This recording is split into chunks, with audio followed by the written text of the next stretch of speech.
이스라엘과 팔레스타인 무장단체 하마스 전쟁이 10달째로 접어든 가운데 이스라엘과 이란의 전면전 위기가 고조되고 있습니다. 하마스 1인자 이스마일 하니의 암살로 불거진 이란과 이스라엘의 갈등이 일촉즉발 상황으로 치닫게 되자 국제사회가 확전을 막기 위한 외교 총력전에 나섰는데요. 김선희 해설위원과 함께 자세한 이야기 나눠봅니다. 어서 오십시오. 안녕하십니까? 네. 자, 이란과 이스라엘의 직접 충돌 재발 우려 속에 그야말로 일촉즉발의 한 주가 시작이 됐습니다. 네. 먼저 현재 상황은 어떤 상황입니까? 네, 말씀하신 것처럼 이스라엘을 겨냥한 이란의 보복 공격이 임박했다. 이런 예고들이 지금 나오고 있고 그런 징후들이 지금 포착되고 있는 상황에서 오늘 새벽 2건의 사건이 발생했습니다. 예. 먼저 이스라엘군이 레바논의 친이란 무장 정파죠. 이 헤즈볼라 지휘관을 사살했습니다. 이스라엘 군 드론을 이용해서 바로 표적 사살한 건데요. 레바논 남부에서 지금 이스라엘 북부를 겨냥해서 이 헤즈볼라가 많은 테러 활동을 하고 있는데 이번 지휘관 사살을 통해서 헤즈볼라의 테러 조직 역량이 크게 약화됐다라고 이스라엘 군이 자평을 하고 있습니다. 예. 이와 비슷한 시간에 미군의 주둔 중인 이라크 내 공군 기지에 또 로켓 공격이 있었습니다. 아직 공격 배후가 누군지 자처하는 사람은 아직 없는데 이란의 어떤 이스라엘 보복 예고와 연계됐을 가능성이 있지 않을까라는 추측들이 나오고 있는데 아직 정확한 물증이나 배후를 자처하는 세력은 나오지 않고 있는 상황입니다. 네, 5차 중동 전쟁 우려가 짙어지고 있는 상황입니다. 이 위기가 급부상한 배경은 하마스 1인자 하니에가 암살당한 그 배경이 또 있는 거죠? 그렇습니다. 팔레스타인 무장 정파죠. 하마스 최고 정치 지도자입니다. 말씀하신 이스마일 하니에와 또 헤즈볼라 창립 멤버고 현재 2인자로 불리고 있는 이 푸아드 슈쿠르 사령관이 잇따라 암살되면서 이란과 이스라엘 갈등 정말 일촉즉발 상황으로 치닫고 있습니다. 예. 지난달 31일입니다. 이란 대통령 취임식에 이 하니에가 참석을 했는데 수도 한복판인 테헤란 안가에서 그야말로 폭발이 일어나 숨졌습니다. 예.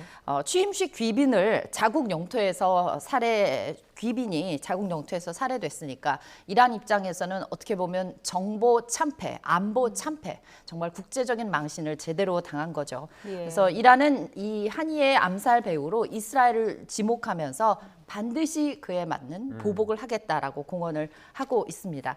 그런데 이 하니의 암살 바로 몇 시간 전에 아까 말씀드린 헤즈볼라 창립 멤버이자 2인자인 이 푸아드 슈쿠르 사령관이 레바논 수도 베이르트 교회에서 네. 역시 이스라엘 드론 공격으로 숨졌습니다. 왜 이 사람을 겨냥했냐면 앞서 며칠 전이죠. 7월 27일 날 헤즈볼라가 이스라엘 북부에 있는 한 축구장에서 축구를 하고 있던 그 축구장을 공격을 해서 축구를 하던 어린이 12명이 숨졌습니다. 자국 어린이들이 희생됐으니까 바로 이스라엘이 보복 공격을 해서 이 창립 멤버이자 2인자인 슈쿠르 사령관을 바로 보복 사살을 한 것입니다. 예. 레바논의 헤즈볼라, 또 가자 지구의 하마스, 또 예멘의 후티 반군, 이런 이라크의 이슬람 저항군이나 또 시리아에서는 친이란 민병대가 있는데 이런 모든 세력들이 바로 이란을 대리하는 프락시 조직이라고 하는데요.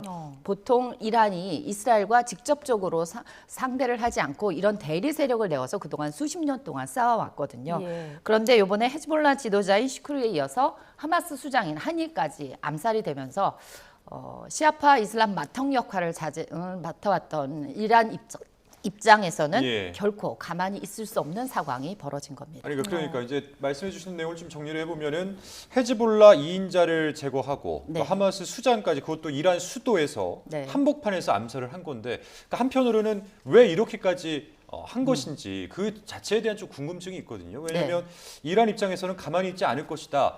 이 부분에 대해서는 누구나가 다 예상할 수 있는 부분 아닙니까? 그렇습니다.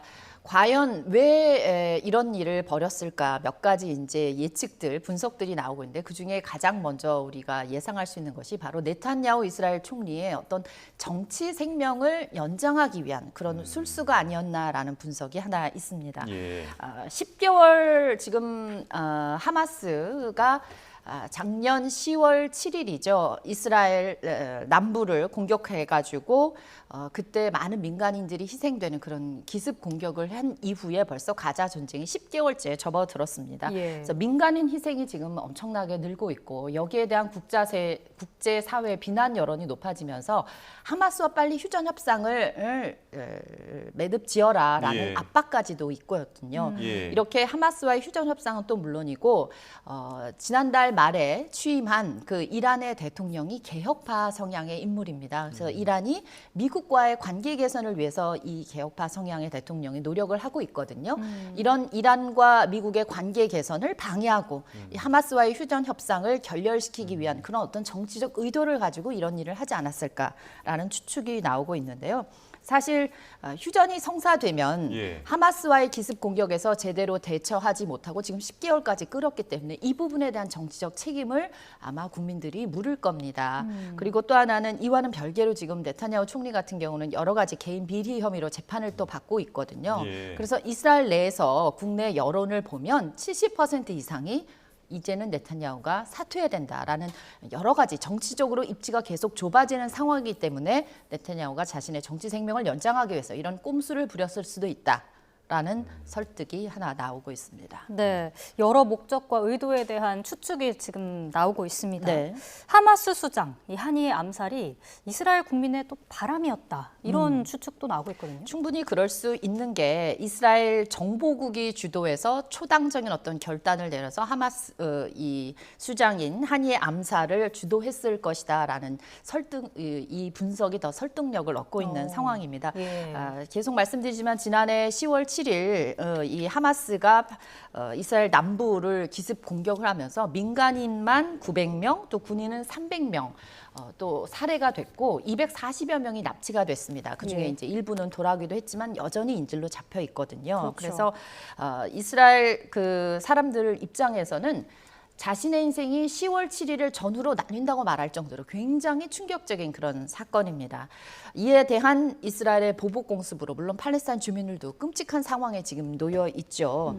하마스를 완전히 괴멸을 하겠다고 무차별적으로 공습을 벌이면서 지금 거의 뭐 지상전에 준하는 그런 공습을 퍼붓고 있잖아요. 그래서 팔레스타인 주민 같은 경우는 지금 한 약 4만 명 정도가 희생을 됐다는 그런 집계들이 나오고 있습니다. 그래서 어떻게 보면 하마스 지도부를 암살함으로써 네타냐후가 자신 어떤 정치적 입지를 조금은 강화할 수 있겠지만 근본적으로 아까 말씀드렸던 것처럼 네타냐후에 대한 어떤 사임 여론이 워낙 압도적으로 높기 때문에 그게 바뀌지는 않을 것으로 보입니다. 그러니까 하마스와 이란은 지금 어떤 상황입니까? 아까 이제 저희가 영상으로 잠깐 나가기도 했지만 뭐 전면전도 불사하겠다 이렇게 하면서 이제 뭔가 가혹한 복수를 좀 경고하기도 했잖아요. 그렇습니다.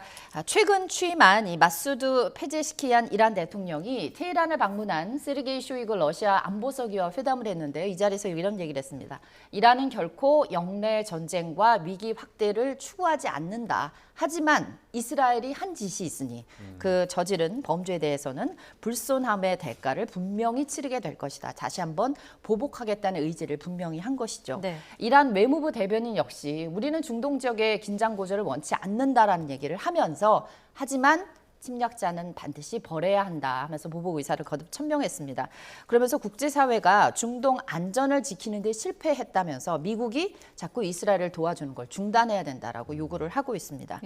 이란의 어떤 대한 이딴 경고 때문에 이스라엘도 가만히 있지 않고 있는 그런 상황인데요. 만약에 자국을 공격할 시에 막대한 대가를 치를 것이다 라면서 맞불을 놓으면서 네타냐후 총리가 한 회의석상에서 이런 말까지 했습니다.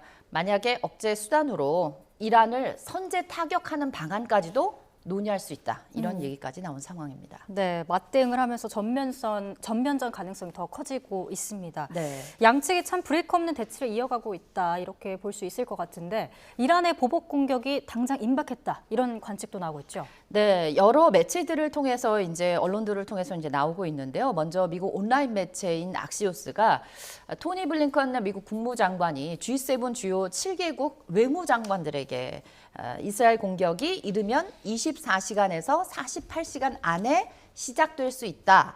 라고 통보를 했다. 예. 이런 얘기를 했고 월스트리트 저널 같은 경우는 이란이 현지 시각으로 5일 오전입니다. 아직은 5일이죠.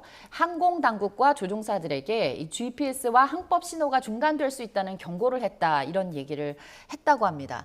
이란이 지난 4월에 역사상 처음으로 직접 이스라엘 본토를 공격했을 때도 이런 사전 경고를 미리 해줬었거든요. 그래서 이런 경고를 했다고 하면 정말 이란의 그 이스라엘 공격이 임박했다는 걸 알 수 있는 건데 그런데 이란이 이런 보도가 나오니까 일단은 부인을 했습니다. 예. 또 하나 월스트리트 저널이 지금 들어오기 전에 가장 최근 보도를 보니까 이란이 공격에 나설 준비 중이란 징후를 포착했다. 그러면서 그 징후가 뭐냐 하면은 지난 주말부터 미사일 발사대를 옮기고 있고 군사훈련도 하고 있다라고 얘기를 했습니다. 그런데 이스라엘 매체가 또 유력한 보복 날짜로 예. 유대교 명절인 티샤 베아브 기간을 꼽았어요. 이게 티샤 베아브가 뭐냐면 예루살렘 성전이 신바빌로니아 제국에 파괴된 사건을 애도하는 그런 명절인데 이게 다음 주 12일, 13일이라고 합니다. 그래서 어쨌거나 이란의 보복이 임박했다는 그런 정황들이 곳곳에서 감지되고 있는 건 맞는 것 같습니다. 그러니까 뭐 그야말로 이제 일촉즉발이다. 이런 상황인 것 같은데 네. 뭐 미국을 비롯한 국제사회는 지금 어떤 노력들을 하고 있습니까? 일단 바이든 대통령 같은 경우는 요르단 국왕한테 통화를 했고 그래서 좀 열심히 뒤에서 조정을 해달라. 또 블링컨 국무장관 같은 경우는 카타르 총리와 전화를 한 것으로 이렇게 알려지고 있습니다. 예. 카타르와 이집트는 이스라엘과 하마스의 휴전 협상을 굉장히 열심히 중재하고 있는 그런 나라죠. G7 국가들도 이란과 접촉해서 제발 확전으로 이어지지 않도록 공격 수위를 좀 제한하자, 조절하자 이렇게 촉구를 하고 있습니다. 제일 중요한 좀 귀가 솔깃한 그런 제안들도 지금 하고 있는 모양인데요. 예. 미국과 주변의 아랍 국가들이 이란을 자제시키기 위한 당근책, 유화책을 지금 제시했다. 이런 얘기들이 솔솔 나오고 있어요. 이란이 만약에 군사적 대응을 자제한다면 미국은 이란과 핵 협상을 재개하겠다. 이런 제안을 했다는 얘기도 있고 이집트를 비롯한 아랍 국가들은 이란과 현재 외교 관계가 단절돼 있는데 정상화하는 것을 약속하겠다라는 그런 제스처를 보냈다는 얘기도 있습니다. 어쨌든 이란 입장에서는 현재 국제사회 제재로 상당한 경제난에 심각하게 경제가 안 좋은 상황에서 이런 당근책에 좀 솔깃할 수밖에 없겠죠. 그런데 아직 공식적인 반응은 나오지 않고 있습니다. 여기 앞서 말씀드린 것처럼 러시아도 세르게이 쇼이구 안보 서기를 보내서 일단 확전을 자제해달라는 그런 요청을 한 것으로 이렇게 점쳐지고 있습니다. 네, 어떤 반응이 나올지 계속해서 지켜봐야겠고요. 이란이 이렇게 보복 공격을 또 계획하고 있는 와중에 전 세계 이슬람권 국가들의 긴급 회의를 요청하고 나섰다고요? 네, OIC라고 이슬람 협력 기구라고 하는데요. 현지 시각으로 7일입니다. 사우디아라비아 제다에서 이스라엘에 대한 어떤 보복 등 어떤 현안을 협의할 외무장관급의 집행위원회 긴급회의를 연다라고 공식적으로 발표를 했습니다. 과연 이 회의에서 어떤 의제들이 다뤄질까 봤더니 하마스 수장의 암살을 비롯해서 이 팔레스타인 주민에 대한 이스라엘의 점령 범죄, 또 이란의 주권 침해 등을 논의할 것이다. 이렇게 알려지고 있습니다. 근데 이번 긴급회의가 이란 외무부가 파키스탄과 함께 공동으로 요청을 했다고 합니다. 사실 이 이슬람 협력기구는 이슬람권 57개국 소속 국가들이 지금 여기 소속이 돼 있는데 이슬람을 신봉하는 어떤 세계 공동체를 대변하는 그런 단체라고 자처를 하고 있는 그런 협력체입니다. 사우디아라비아와 이집트, 아랍에미레이트 등 이제 아랍 연맹 회원국뿐만 아니라 이란과 파키스탄, 튀르키예도 여기에 지금 소속이 돼 있거든요. 과연 이번 회의에서 어떤 결론이 날지, 이란 보복에 어떤 정당성을 부여하는 그런 협의가 이루어질지, 아니면 자제를 촉구하는 그런 공감대가 형성될지 아직은 그런 불투명한 그런 상황입니다. 이란은 아까 말씀드린 대로 그동안 어떤 대리 세력, 프락시를 내세워서 이제 이스라엘과 수십 년 동안 소위 그림자 전쟁을 해왔는데요.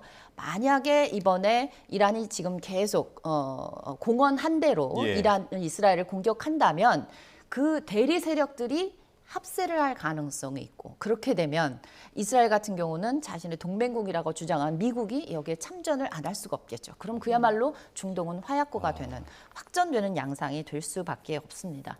사실 이란과 이스라엘 아마 모두가 파국으로 이끌 그런 전면전은 피하고 싶을 거예요. 근데 문제는 서로 상대방의 이룬 수를 안다는 거죠. 그렇기 때문에 서로의 어떤 레드라인을 확인하기 위한 숨막힌 어떤 탐색전이 벌어지는데 예. 그런 와중에 누군가 한 명이 삐끗하면 정말 돌이킬 수 없는 치킨 게임으로 치닫을 수 있다는 그런 점이 바로 우려가 되는 점이라고 할 수 있겠습니다. 예. 네. 자, 이스라엘을 겨냥한 이란의 보복 공격이 임박했다는 관측으로 군사적 긴장이 그야말로 최고조로 치닫고 있는 중동 상황 함께 살펴봤습니다. 김선희 해설위원이었습니다. 오늘 말씀 고맙습니다. 고맙습니다.